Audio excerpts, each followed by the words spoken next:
আবারও কুসুমের বিরুদ্ধে ইন্দ্রাণী গাঙ্গুলির মন বিষিয়ে দিতে গিয়ে কুসুমের কাছে মুখ থুবড়ে পড়লো দেবলীনা। হ্যাঁ বন্ধুরা, ভিডিওতে লাইক দিয়ে দেখতে থাকুন। যে মুহূর্তে কিনা মা ছেলের এই মিল দেখে যখন কিনা উপস্থাপিকা বলতে থাকে যে ওয়ান্ডারফুল, এরকম একটা সন্ধেরই তো সাক্ষী হওয়ার জন্য এত কিছু করা হয়েছিল, এবং অবশেষে যে কুসুম সরকার আপনার এই প্রচেষ্টাটা সফল হতে পেরেছে, তার জন্য সত্যি আপনাকে ক্রেডিট না দিলে ভুল হবে। অন্যদিকে এই কথা বলা মাত্রই যখন কিনা ইন্দ্রাণী গাঙ্গুলি বলতে থাকে যে ক্রেডিট দেওয়া কুসুমকে, মানে আমি কিছু বুঝতে পারলাম না, আপনি এরকম করে কেন কথা বলছেন বলুন তো। ঠিক সেই মুহূর্তেই যখন কিনা দেবলীনা আগ বাড়িয়ে বলতে থাকে যে আন্টি, আমি তোমাকে সবটা খুলে বলছি, এই যে আজকে হঠাৎ করে তোমার ইন্টারভিউ অ্যারেঞ্জ করা থেকে শুরু করে আয়ুষকে বাড়িতে রেখে তোমার সঙ্গে ইন্টারভিউতে ইনভলভ করা থেকে শুরু করে এই গীতশ্রীকে আনা থেকে শুরু করে সবটা কুসুমের প্ল্যান ছিল। কুসুম রীতিমতো তোমার সঙ্গে মিথ্যাচার করে তোমাকে এবং আয়ুষকে একসঙ্গে বসিয়ে এই সকল খেলার নাম করে তোমাকে ঠকানোর কাজ করেছে, এবং ও চেষ্টা করেছে যে তুমি এবং আয়ুষ যাতে আবারও এক হয়ে যাও এবং তোমাদের সেই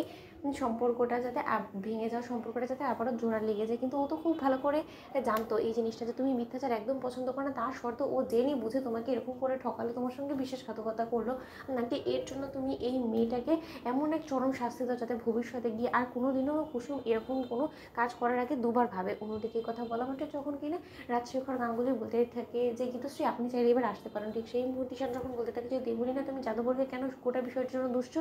এই গোটা প্ল্যানের মধ্যে মা, তুমি বিশ্বাস করো জাদুঘরের প্ল্যান হলেও আমরা সকলে সামিল ছিলাম, এবং ইভেন কি বাবাও সবটা জানতো, আমরা বাবাকে সবটা জানিয়ে করেছি। মা, তুমি প্লিজ জাদুঘরকে একা শাস্তি দিও না। ঠিক সেই মুহূর্তে যখন কিনা রাজশেখর গাঙ্গুলি বলতে থাকে যে দেবলীনা, আমরা যা কিছু করেছি আমরা শুধুমাত্র আয়ুষ এবং ইন্দ্রাণীকে এক করার জন্য করেছি, এবং এতে করে যদি এটা আমাদের দণ্ডনীয় অপরাধ হয়ে থাকে, তাহলে তোমার যদি শাস্তি দেওয়ারই হয় ইন্দ্রাণী, তাহলে আমাদের সকলকে শাস্তি দিতে হবে। এর জন্য কোনোভাবে আমি মনে করি না যে কুসুমের একা শাস্তি পাওয়ার ঠিক হবে।